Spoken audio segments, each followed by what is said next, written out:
नमस्कार पेंशनर्स मित्रों, महत्वपूर्ण वीडियो आपकी जानकारी के लिए।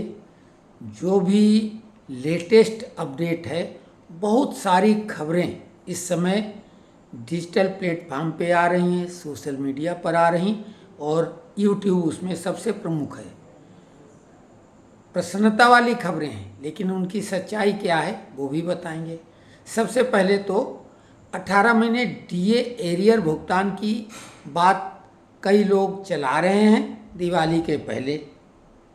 साथ ही 5% जो हम लोगों की बहुत बड़ी मांग है कि 5% पेंशन वृद्धि 65 साल की उम्र के बाद सरकार कर रही है, यानी 65 में 5, 70 में 10, 75 में 15 और जैसा कि 80 में तो 20 है ही।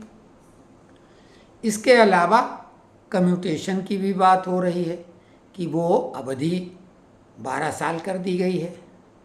50% डीए मर्ज की भी बात की जा रही है। तो इन सब पर बताना बेहद आवश्यक है। वो बताएं इससे पहले कमेंट्स में जिन लोगों ने कुछ बातें कही हैं उस पर जवाब देना बेहद आवश्यक हो जाता है, क्योंकि कुछ लोगों ने तो हमको पागल ही बोल दिया है। उनमें कई लोग हैं, उनके नाम भी कहो तो ले लें। तो उन्होंने बोला है, जैसे प्रदीप कुमार जी हैं, उन्होंने सीधे बोला कि यू आर मैड, यानी हम पागल हैं। और बोला कि केवल जो है आप पेंशनरों की बात करो, इधर उधर की बात नहीं करो। जैसे वो हमारे अधिकारी हैं और वो हमें आदेश देंगे वही अनुपालन करना, जैसे हमको भुगतान कुछ देते हों। जैसा कि हमने बताया कि हम सच आपके सामने लाने का प्रयास कर रहे हैं। सच कड़वा होता है, टेस्टी नहीं होता है, कईयों को पसंद नहीं आएगा, लेकिन साथ ही साथ हमारे कई ऐसे पेंशनर्स मित्र हैं जिनको वो सच बेहद पसंद आता है।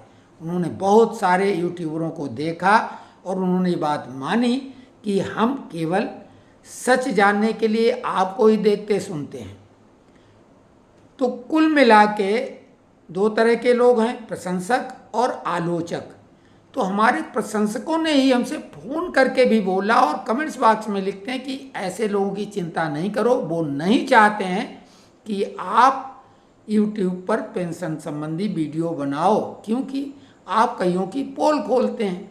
हालांकि हमारा उद्देश्य पोल खोलना नहीं, जो लोग झूठ बोलते हैं, कपोल कल्पित कहानियाँ बना के सुनाते हैं खुश करने के लिए ताकि उनका वीडियो अधिकतम देखा जाए, हम ऐसे लोगों से भ्रमजाल से आपको निकालने के लिए हैं।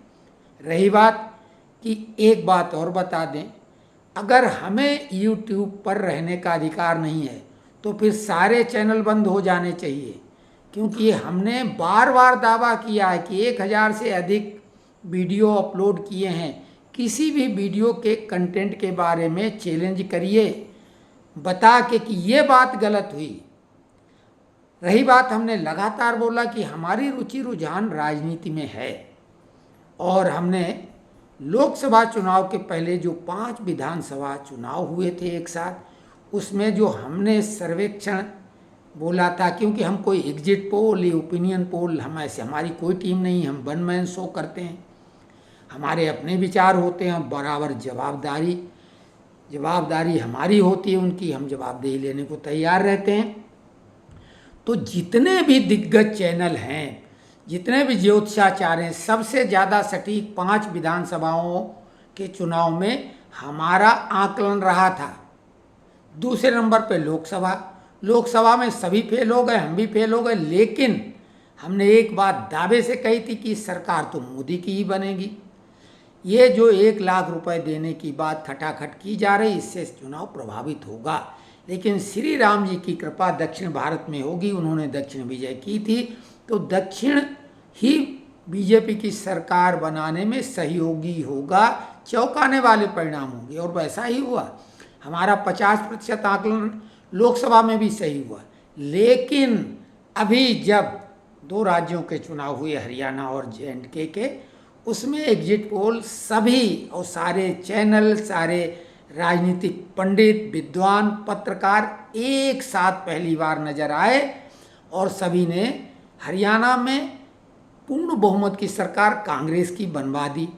हमने एग्जिट पोल वाले दिन ही एक वीडियो अपलोड किया और उसमें शीर्षक दिया था exit pole will exit on 8 अक्टूबर 2024, यानी सारे एग्जिट पोल खुद एग्जिट कर जाएंगे, यानी फेल हो जाएंगे, ये दावा किया था।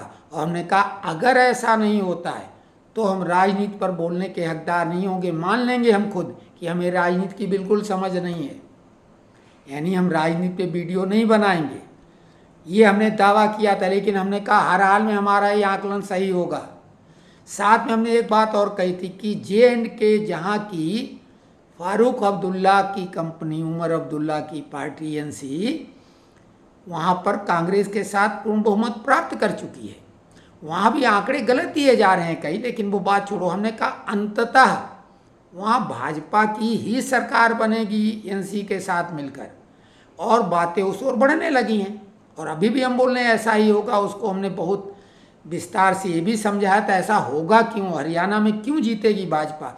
तो दोनों जगह केवल और केवल आपका चतुर्थ स्तंभ, आपका मित्र चंद्रहास दीक्षित 100% सही सिद्ध हुआ। न कोई ज्योतिषाचार्य, न कोई राजनीतिक पंडित, न कोई पत्रकार, न कोई टीवी चैनल, न कोई यूट्यूबर, न कोई डिजिटल प्लेटफॉर्म वाला, न कोई सोशल मीडिया वाला सही साबित हुआ। अब बताओ, इसके बाद भी अगर हमें राजनीति पर बोलने का अधिकार नहीं तो किसको होगा? राहुल को होगा या अखिलेश और केजरीवाल को होगा? हमने तो ये बात आपके सामने दावे से कही और वो वीडियो पड़े हैं। हम एक आध का लिंक दे देंगे इसमें डिस्क्रिप्शन में, आप देख लो। यही नहीं, लोकसभा चुनाव के तत्काल बाद जब परिणाम आए थे, जब सबकी बोलती बंद हो गई थी, तब हमने बताया था कि ये सब राम जी की कृपा से हुआ क्यों, नहीं तो देश में गृह युद्ध हो जाता। 40 मिनट का वीडियो डाला था और जो बातें हमने तब कह दी थी उसके कई दिनों बाद धीरे धीरे से उसमें कुछ हिस्सा लोगों ने कवर किया था। तो एक बात समझ लो, राजनीतिक समझ के मामले में हम हमेशा पूरे विश्वास से कहते हैं कि कोई मुकाबले में नहीं है, क्योंकि हम नौकरी करते ही भाजपा की टिकट 89 में ले ली थी। वो तो हम चुनाव नहीं लड़ पाए क्योंकि नौकरी से हमारा इस्तीफा मंजूर नहीं हुआ था। लोग बोलते टिकट ले लो। हमने MLA की टिकट उत्तर प्रदेश से पिहानी विधानसभा क्षेत्र से हासिल कर ली थी, अपनी तरफ से नौकरी छोड़ दी थी, लेकिन इस्तीफा मंजूर नहीं कराया था। इसलिए चुनाव लड़ने के पहले जब फॉर्म भरा जाता वकील के थ्रू, उनको पूरा डिटेल बताया तो उन्होंने बोला रिजिग्नेशन एक्सेप्ट करवा के आओ, नहीं तो चुनाव लड़ने का कोई फायदा नहीं। जीतोगे तो भी चुनाव निरस्त, हार जाओगे तो नौकरी भी जाएगी। नहीं हो पाया। लेकिन राजनीतिक समझ पे लोग प्रश्न उठाते हैं। तो भाई आपका मित्र, आपका चैनल इतना बेहतर है कि आप किसी से भी मुकाबला कर लो, कोई भी टॉपिक बोलो, उस पर हम बिल्कुल सच वीडियो बनाते हैं। पेंशनरों को भी भ्रमजाल से निकालने का प्रयास करते रहते हैं। तो हम आपको ये बता रहे हैं कि जहाँ तक पे कमीशन की बात है, कुछ लोगों ने उसकी भी चर्चा की थी, अभी कोई पे कमीशन नहीं आएगा। हमने लगातार बोला था वो 1 जनवरी 2026 से पे रिवाइज होगी एक्राइड फार्मूले के तहत, तो उसमें फिटमेंट फैक्टर होगा और सीधे पे रिवाइज हो जाएगी, जैसी कि PSU वालों की होती है। दूसरी बात, DA के बारे में हमने बोला है, जो हमने केवल बोला है कि 3% बढ़ेगा। तमाम चैनल, कल भी जो एक बैठक हुई थी बोले तो उसमें 4% DA का कुछ लोगों ने डिक्लेयर भी करा दिया। हम अभी भी बोल रहे हैं 3% DA वृद्धि जुलाई से होनी बिल्कुल 100% तय है। और दिवाली के पहले एरियर आपको 3 महीने का मिल जाएगा और अक्टूबर महीने की पेंशन में जुड़ के मिल जाएगा। जहाँ तक 5% पेंशन वृद्धि 65 साल की उम्र वालों की बात है, तो वो केवल और केवल कुछ राज्य सरकारों ने किया है। उनमें राजस्थान है, उसमें गुजरात भी है, उत्तर प्रदेश और मध्य प्रदेश, जो कि DA मर्ज, कम्यूटेशन, नोशनल इंक्रीमेंट, इन सब पर डिसीजन ले रहे हैं, सब भाजपा वाले हैं। लेकिन सेंट्रल गवर्नमेंट इन पर अभी कोई डिसीजन नहीं ले रही है, जबकि राज्य सरकार सेंट्रल गवर्नमेंट के बाद डिसीजन लेती है। ये उलटबाजी क्यों हो रही है, ये बातें हम कई बार आपको बता चुके हैं। सेंट्रल गवर्नमेंट के साथ जो तमाम अखिल भारतीय स्तर के फेडरेशन होते हैं, उनके नुमाइंदे मिलते हैं और सबसे बड़ा प्लेटफार्म होता है नेशनल काउंसिल JCM। उसमें सभी जो मान्यता प्राप्त फेडरेशन है उनके प्रतिनिधि शामिल होते हैं, जिनमें सबसे बड़े नेता श्री शिव गोपाल मिश्रा जी हैं। AIDF के जनरल सेक्रेटरी श्री श्री कुमार जी हैं। इस टाइप के और कुछ नुमाइंदे और सदस्य होते हैं। तो वो जब उसमें वॉकआउट कर जाएंगे तो मुद्दे कैसे सुलझेंगे? सरकार अपनी तरफ से जैसे DA वृद्धि उसकी तो घोषणा करेगी, और ये देरी क्यों करते हैं? चुनाव के वक्त SLP लगवा दी नेशनल इंक्रीमेंट को लेके। तो ये सब हरकतें सेक्रेटरी लेवल पे की जाती हैं। सरकार सीधे इन्वॉल्व नहीं होती, लेकिन नुकसान सरकार का होता है। ये हम बात कई बार कह चुके हैं। तो नेशनल काउंसिल की बैठक अभी 1/2024 में होना है। उसमें कई मुद्दे सुलझ जाएंगे, लेकिन अभी ऐसा न तो 5% पेंशन वृद्धि की कोई सरकार की तरफ से ऐसी बात है। लोग तो घोषणा भी कर चुके हैं कि ऐसी वृद्धि कर दी गई है। तो यही एक दिक्कत है कि आपको इतना ज़्यादा भावनात्मक रूप से ऊपर उठा दिया जाएगा, उसके बाद धड़ाम से गिरेंगे तो आपको तकलीफ होगी, सरकार से नाराज हो जाएंगे। यही इन लोगों की मंशा रहती है, और साथ में लुभावनी खबर से उनका व्यूअरशिप बढ़ जाती है। हमें इसकी कतई चिंता नहीं, कोई देखे या ना देखे, अनसब्सक्राइब करे, लेकिन हम आपके सामने झूठा बोले और मक्खनबाजी करें, हमको पागल बोलो। अरे है कोई मुकाबले में? आप जितने बड़े बड़े आज तक और कल तक और परसों तक जो भी चैनल हैं, और ABP हो, चाहे गोदी मीडिया हो, चाहे चमचा मीडिया हो, सारे फेल हो गए। केवल और केवल हमारी बात सही हुई, और उसके बाद भी हाँ, अब अगर सच बोलने वाला पागल है तो फिर हम पागल हैं। ये बात है, बेवकूफ़ी है, क्योंकि हम ये चैनल को भी तमाम लोगों को सफाई देते देते थक गए कि हम पैसे के लिए नहीं कर रहे हैं। और जब लोगों को कुछ को फिर भी लगा कि भाई आपका इसमें एड चलता है, तो हमने मोनेटाइज चैनल का वो ऑफ कर दिया, क्योंकि वीडियो अपलोड करते समय मोनेटाइज वाला ऑन करना पड़ता है। जो भी यूट्यूबर हैं वो जानते हैं। हमने वो ऑन नहीं किया तो उसमें आपको एड नहीं देखने को पड़ेगी। तो अब बोलो इसके आगे क्या और कर सकते हैं? लेकिन ये बात सही है कि लोग मानने वाले नहीं, कुछ न कुछ हरकत ऐसी करें कि हमें गुस्सा दिलाएं। तो भाई अब ये बताओ, अकारण हम आप लोगों को भ्रम से निकालना चाहते हैं, गलतफहमी दूर करना चाहते हैं। हमारे बोलने में कभी कभी ऐसी बात हो सकती कि हो सकता हमारे शब्दों से कुछ भ्रम पैदा हो, लेकिन हम दूसरे दिन आप कमेंट्स में लिखेंगे, आपका नाम लेके उनको दूर कर देंगे। तो ये तो है बोलने में, चूंकि बिना हम कोई स्क्रिप्टेड, बिना कोई पढ़े लिखे हम ऐसा बोलते हैं कि सामने कुछ लिख के तो रखते नहीं।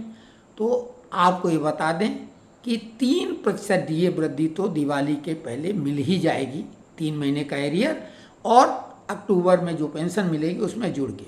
लेकिन 18 महीने का DA एरियर, 5% पेंशन वृद्धि, कम्यूटेशन, सरकार जब भी ऐसा कुछ करेगी तो हम ऐसा, हमारा जो अनुभव वो ये कह रहा है कि नेशनल काउंसिल की मीटिंग में जो हो सकता कुछ लोग बहिष्कार करें और कुछ लोग उसमें शामिल हों।